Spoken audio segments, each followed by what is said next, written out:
This is, I don't know if you guys have had this before, but it's mine every time that I go to eat out, like take the wife to dinner, whatever. You go up to the hostess and you say, "I'd like a table for two."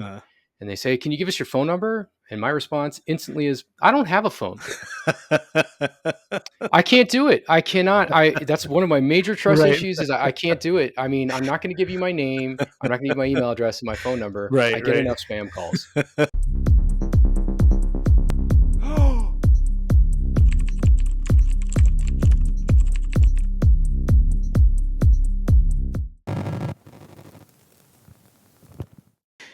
Hey everybody, welcome to another episode of John Has Trust Issues, where I discuss issues relevant to the world of authorization and zero trust in a few minutes. I'm John Martinez. I'm the technical evangelist, and I'm also a security barista. I'd love to see you on LinkedIn. Talk to me about coffee here at StrongDM. And today I have the pleasure of having Jori VanAntwerp with us today. Hi, Jori. How's it going? Good. How are you? Not too bad. Jori is the CEO of EmberOT and an expert in critical infrastructure security. So I think we have some really cool things to talk to you about today. I'm thrilled to have you here, Jori. But before I ask you to introduce yourself, I just did the short version of the introduction. Please tell us in our audience, what's your trust issue? Oh, this is, I don't know if you guys have had this before, but it's mine every time that I go to eat out, like take the wife to dinner, whatever. You go up to the hostess and you say, "I'd like a table for two." And they say, "Can you give us your phone number?" And my response instantly is, "I don't have a phone. I can't do it. I cannot. That's one of my major trust issues is I can't do it. I mean, I'm not going to give you my name. I'm not going to give you my email address and my phone number. I get enough spam calls." I mean, they're going to find you anyway, I guess. But still, I get your point. I can't. And they always look at me like I'm insane. And no, I don't have a phone. Well, what are you going to do? I'm going to stand right there and I'll wait for you to point at me. I'll channel my teenage kids. Well, I have one that's an adult. She's an adult already, but that same generation. Can I have your Snap? Can I have your Snapchat? That's my kids are like, "What's a phone number?" It's that little app that looks like. Never mind, you don't know what a phone looks like. At least not the classic one, right? But yeah, tell the audience a little about Jori and what you do. And I know you're the CEO of your own company, so tell us a little bit about that. Yeah, absolutely. So I'm a geek at heart. I've definitely taken a few steps back technically, but I like to consider myself technical enough to still be dangerous at this point. But for a very long time, I've been doing fun and interesting things, some of which could be considered gray hattish when I first started, but it led to an awesome security career. Here I live in Phoenix, Arizona, and so I had a career around the Valley, and then eventually moved on to work for startups, all in the security world and mostly network focused, and ran into operations technology about it's probably 12 or 13 years ago. We'll call myself OT curious, or OT adjacent. And as things kind of evolved, I went fully into OT about 8 years ago, and I've been here ever since. I find it's a fascinating field to be in, and that led to creating my own company specifically to combat threats and risk in operations technology environments. Yeah, and I know that's a specialty. When you and I talked earlier before we were sitting down here, I had the question of what's OT, right? And you were awesome in explaining it to me, but I would love to get your take on what is OT. Can you describe it to our audience? Sure. The easiest way for me when I first started to understand it is technology that controls physical nature. So when we talk about OT, it could be the control unit that controls the baggage claim at the airport, your fulfillment facility, whether that's USPS or Amazon, sending you packages, down to my lovely ceiling fan and lights that are on now. But they're devices that control, they actually interact with our physical world in one way or another, control process in our physical world. And I think it's important, I don't mean to lessen things, but it's important to differentiate between IoT and OT. Got it. There's that in IoT, that's for internet. OT is operational technology, which we like to say is not on the internet, but sometimes right. that's not Sometimes it's necessarily the not. case. Yeah. And then you're preempting a question that I have, and a couple of questions from now, by the way. But no, that's great to hear. And it kind of goes against, like when I first got into computers many years ago, right? When I had hair and there was no gray in the beard or anything like that, right? One of the things that we would tell ourselves, and maybe you were there as well, a long time ago when you got into computers, it was like, well, at least nobody dies from the stuff that I do or the stuff that I work on, right? And so I think that's a different tale in the OT world, right? It's definitely different. And I can remember in certain situations, I may or may not have created a keygen for certain software. Mm-hmm. That was the exact thought I had. Right. Not hurting anybody. Right. I also can't afford $5,000 in software licensing. Right. Being a 14-year-old, right. But in the physical world, it is actually that. And the sad thing that I think is starting to become more mainstream is that even the splash damage from that type of mentality in the IT side has started to affect the OT world, where we've seen real world impacts of they could be economical or just services, life-saving services not being available. Yeah. And on that,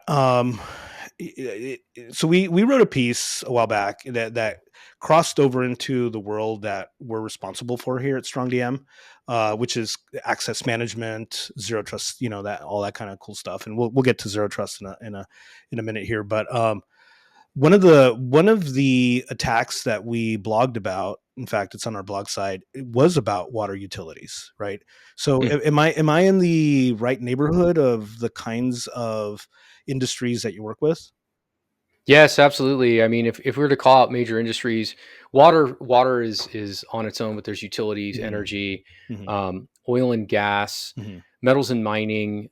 You have discrete manufacturing, advanced manufacturing, maritime. Right. There are a lot of folks that fall underneath the umbrella of OT, and they're all doing physical things. That plant, it has robots and conveyor belts and all sorts of things that are going on. And you look at even water, right? Most people don't notice them. It's kind of one of those things where if you shatter the glass, suddenly you see them everywhere. Yeah. There's compressor stations and pumping stations for water all over the place. So, compressor stations for gas, but for even natural gas, and you wouldn't know what they are until they see them. And then once you know what that is, you see them everywhere. Right. It's kind of like substations. Substations are tucked in the corners of even suburb areas. You wouldn't know it. It's behind a big wall. There's your substation feeding your house. Right. You wouldn't know, like a lot of people don't know, like those somewhat adjacent to the OT world, right? But more on the telecom side. But a lot of those big buildings with no windows anywhere that are in the downtown areas, right? Yep. At first, when I was new in our world, right, I was like, well, what's that? That's a funny looking building. Oh, you don't know what that is? Yeah, that's like the big, that's telco. That's like, they've got all kinds of networking equipment in there. It's a super important building. So I think that there's a lot of that, right? And I think what's one aspect of this that really fascinates me, and I touched on in a previous life just a little bit on, so we're on the edges, pun intended, right, on the edge, but was around like truly air gapped environments, like meaning like a container ship in the middle of the ocean with full on data centers, really, that are not connected to the internet, right? So I'd love to talk about that because and this is where my next question goes in, right? It's like you deal with environments that are like that and environments that are plugged into the internet every day, right? And so, like, from a security implication perspective, how do you deal with such a variety of these different environments? A lot of questions. There's a lot of questions in there. So take your time. There's a lot of questions. No. So when I'll start with air gap because I think it's an important one. It's not to say that an air gapped environment doesn't exist. It's just a fully air gap, no connectivity outbound. You have to literally walk things in and out environment is minuscule. Like I would say it's 1% of 1% of the environments out there. So when you hear the term air gapped, a lot of times the facilities that are described actually have what's called a data diode, which allows traffic in only one direction. Got it. Okay. Right. So cool. You can't have bidirectional communication going in and out, but let's say you could have information streaming from that site out, out to the internet or to your, usually it's your local area network. But got it. As far as dealing with those things, the first thing that we try to identify, it's a lot of questions, is understanding how the environment is put together. What's the segmentation in that network look like? How does that network connect to the internet? But it drastically changes how you quantify risk and also how you prioritize vulnerabilities on that simple questionnaire alone. The less connected you are and the more well segmented your network is logically and physically, the easier it is to without a sliding bar say here's your risk in environment A, here's your risk in environment B. And it actually in many cases in OT and in IT, the second you start segmenting, you lower that risk immediately. So when people ask me what should I do to protect my OT environment, proper network cleanliness and segmentation is the number one place to start. Number one place to start. But dealing with those environments is definitely tricky, especially for us being OT focused. We see less of the internet connected. So when we get into an environment that is heavily internet connected, that can present its own challenges just in how many people are accessing data and where they're coming from and being able to track how who is this address coming from Google Cloud. I don't know. It's one of the nice things about being in the cyber physical world is a lot of times things are through jump boxes where we can very easily tell why someone is in a system and who they are. Well, I'm glad you are in that world because the perception, at least my perception, is like, I don't know, going back to the water utilities, a comment that I made earlier, right? It's like, well, how well versed are the folks, the hardworking folks that work in our city utilities or whatever, right? With security hygiene, right? How well is their IT department with providing that security hygiene for when they need to log in? I'm sure, there's some very similar patterns to what we do in the rest of the world, right? Where it's like, whether there might be a VPN, there might be, certainly, I've got a directory service back there with, my credentials and all of those things to access those devices, right? So it changes quite a bit. So in OT, it's not that we can't have credential servers to get in, but when we start talking about actually the devices themselves and many of the implementations that are out there, authentication and access controls don't exist. The reason for that is, we'll take this up a couple levels, so bear with me. Sure. When we think of a real-time operation, let's say let's just use a substation for this. When you talk about how devices communicate with each other, they communicate with each other in the fastest way humanly possible because 4 milliseconds could kill somebody. Right. You could have an arc flash. Bad things can happen at that point. So when we start thinking about security is a wonderful thing, but even you and I talking right now, over this app, I'm assuming that this is an encrypted line. There is latency between you and I and how we communicate. That latency for visual and audio, who cares about 8 milliseconds, 6 milliseconds? You're not going to notice it. Those devices are. And when you start adding in authentication, when you start adding encryption and all of the different things that we can do around those protocols, you slow them down.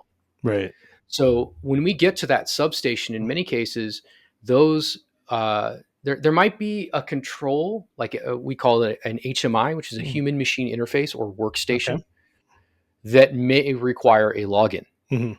Everything that is plugged into that network, though, I mean, you could literally go to the substation down the street from me here. We could, use a bolt cutter, cut the chain off, walk in the building, get arrested. But folks, don't do that. If you're listening to us, don't do that. Don't do that. That's if we could go in there and plug our laptop in and can change the configuration of every single thing in there. We don't need to know any password. So that kind of separates things a bit, and it makes it harder in some cases for the IT folks that have been charged with defending OT environments. What do I do now? Because I would normally put security controls in place where I've got lockdown systems. I have monitoring on those systems. It's another thing. Agents aren't really a possibility when you get down to these environments. Blocking in these environments it's kind of a double-edged sword. Mm-hmm. You could do it if you're really, really careful about it, Mm-hmm. but in most cases you can't, because if you block a signal to a safety device, Mm-hmm. again, people's lives matter. Right. It sounds very doom and gloom, Yeah. but the truth is, because it is cyber physical, Right. It can actually affect people's lives when we Sure. deal with these large operations. So it definitely changes how they approach it. How good are they, which is your Right. original question. Right. There are teams out there that are phenomenal. Mm-hmm. But usually you're finding those at mature organizations that have Mm-hmm. the funding for it. So they tend to be larger, right? You've Got got it. Sempra, you got Okay. PG&E, you have Southern Company, Got it. OG&E is amazing, Duke is amazing. Mm-hmm. There are amazing teams out there. Yeah. But when you talk about, the power station for Williams, Arizona, Mm-hmm. Mm-hmm. I don't personally know them, but there's Right. probably one person that does both the OT systems Mm-hmm. and the IT systems. And do they Got have it. the specialty of security hygiene? Right. They probably have some knowledge of it, not to the level that maybe you and I do, or some of Mm-hmm. our other, practitioner brother Mm-hmm. and sister out there. But Mm-hmm. they're focused more on safety, Mm-hmm. resiliency, and efficiency. Right. And if you translate those, it's security. Right. They're concerned about the Right. same thing, but in different ways. And so it really runs the gamut when you get into Right. utilities and those operations of just how much. If it's a small, we would call that like a co-op or a Got it. municipality Got it. for those utilities. It literally could be one person Right. on the team. They just don't have the kind of expertise that you'd expect, but at the same time, they do an amazing job because they're that jack of all trade, master of none. Got it. And that's where EmberOT, sorry, comes in and is a very important partner to I'm sure to a lot of those types of environments. We try to simplify things between really the whole platform is meant to be Mm-hmm. simple. Mm-hmm. And it's so that IT folks can frankly understand OT and OT folks can understand IT. And hopefully if you do have a larger organization, it can help bridge that gap between the two. Right. I will say this for those of you that are listening to Jori and I speaking about OT. A really great piece that I read was one that's on your LinkedIn or linked off of your LinkedIn page. That was the piece that one of your advisors wrote on the future of igniting the future of critical infrastructure security. Say that at one breath. No, it was very revealing to me reading through that piece. And again, I fixated on one acronym because our entire world in security and in tech in general is all about the acronyms, right?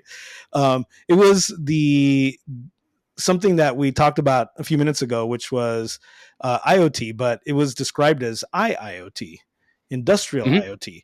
Obviously, everybody knows now what IoT is, even if you don't call it that. We all have, the Ring cameras. We've all got, smart thermostats and things like that in our house, right? All IoT devices, right? But talk to us about industrial IoT and how that is different than what I have at the house. So this is a category that's interesting, and you get into categorization is tough. So when we say OT, I'll speak to in Purdue level 3, which is where the control and monitoring of these environments happen. From an architecture standpoint, we have devices that frankly are IT devices. The VMware is in there. You have virtual servers. There's authentication. You have databases. We would call those, depending on who you talk to, could be an IT system if we're talking classification, or it's in the OT environment. It could be an OT system. And I think that IIoT has really started to become one of those things that we needed to define things that interacted in the OT environment. And so I've seen there when we get into advanced manufacturing, discrete manufacturing, IIoT becomes more of what I think you and I would think of it. There's devices that robotic arms and cameras that are using recognition algorithms and AI to improve efficiency and on a manufacturing line, et cetera. That's IoT, but also it's used as a category for IoT that's deployed on the OT segment. So in some environments, you don't have your IT network and OT network separated. They're actually kind of merged. It's not the best way, but it just may be a size thing. In that instance, an IoT device might be the badge reader on the door. Got it. In a generation facility, it could be a camera. But for the most part, broadly, it's that it's that AI empowered camera that's doing analysis for efficiency on a manufacturing line or something along those lines is really where IoT falls in. And it's just my personal opinion. Yeah. Everybody's got one. Yeah. I think it's a little confusing. We should just call them OT. Got it. It's just me. Well, and you're on the forefront of it, right? So I think you've got some expertise to give, some declarative opinions on the subject for sure. I'll defer to you, Jori, on that. Absolutely, man. Yeah. So talk to us a little bit. A lot of my audience, a lot of people that I talk to. Obviously, we've built careers around knowing different types of techniques and tools and things like that, right? So maybe talk to our audience a little bit about how much of what we do outside of OT in terms of toolings and techniques for securing environments and enterprises. How much of that is overlap and is applicable to OT, and how much of it isn't? So I'm going to actually start off with a post that's from an absolutely brilliant lady. Her name is Sarah Flukes. Sarah is an amazing OT security evangelist. I'd almost say she's amazing. But she said something that actually resonated with me recently, which was OT is the terminology that was put together by ITers for everything other than IT. Got it. And it does feel that way at times, and I really love that. Yeah. So Sarah, sorry, I stole that. I think it's a little tougher to define than you would think, other than it's a paradigm shift in thinking how you think about the application. So the physical application, got it, not like a software application, but the application of an actual process. And the reason is this, John, there's no difference. Yeah. It's a bunch of systems right. on a network. Right. The difference is, like I described earlier, is, okay, so we have a real-time operating environment that could cause people physical harm or even death. Right. And so it needs to be as resilient as possible. It needs to be able to run with an uptime way past 5 nines, maybe 500 nines, as far out as we can get it. Right. And it needs to last over time for 20 years, 40 years, right? And when you start thinking about that, what these are, it almost feels to me like I'm taking a trip in the way back machine. Right. So I'm going into these environments, and it's systems that I would have worked on 25 years ago. Got it. And not to say they're old or decrepit, it's just we didn't have the layers of protocols and protections and authentication and things that we have in IT now. So we had to do things a little bit simpler. So the truth is, it's not like a magic box. It's not a black box. You can absolutely understand what's going on in there. It is network traffic. Right. That network traffic may be different, though. Instead of being TCP, which we see a lot of in IT environments, it's going to be broadcast. It's UDP. Some of it doesn't even leave the Ethernet frame. Yeah. That's how fast these things talk. And so if you don't have that low level kind of understanding of speed and latency in an environment, that's something you might want to look into. Yeah. How things connect at that level. But past that, it's not that they're not systems. It's that the use case, the application that's being used cannot be affected. So when we look at, okay, we're going to encrypt this PLC, how does that affect the operation? Right. If we're going to add an agent to this PLC. How does that affect the compute? And again, the latency in the operation. Right. So everything goes back to physicality. And again, it sounds morbid, but it's one of the first things that a lot of us jump to is, how do I make this safe? Yeah. How do I make this safe for an operator? Right. And so the systems themselves, they're not crazy. I shouldn't say that. We still deploy things. Like things are being deployed right now. Yeah. Full brand new installs with Windows XP Service Pack 3.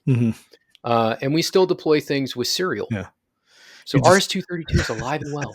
You just made half the audience here think about like XP, really, and like serial. What's serial? It's the that happens, but it comes from that mentality of like, if it ain't broke, don't fix it. Yeah. And so, and that gets to a tough thing for a lot of. We talk about segmentation, and you were talking about air gapping. That's not security through obscurity. Right. That's just hoping and praying nothing bad happens. Right. You have to put something in line. Yeah. But hopefully that gives you an idea. It's does, the same. They are the same systems, but how we think about them completely shifts, and it becomes about how do I keep your air conditioning on? Yeah, right. For sure. That's what, how do I keep that hospital having power? That's right. What they start thinking about. It's not about, oh, well, how do I secure this system? And if I secure the system, it's a little slower, we might lose a little money. Right. The stakes are much higher. Right. Whoa, how did I get into this little box here? John Martinez, your security barista here. Hope you enjoyed this episode of John Has Trust Issues. Make sure you like and you subscribe to the StrongDM channel to get more relevant content like interviews, like more John Has Trust Issues episodes, like product walkthroughs for StrongDM, etc. And you can see all that by subscribing and liking our content. Thank you very much.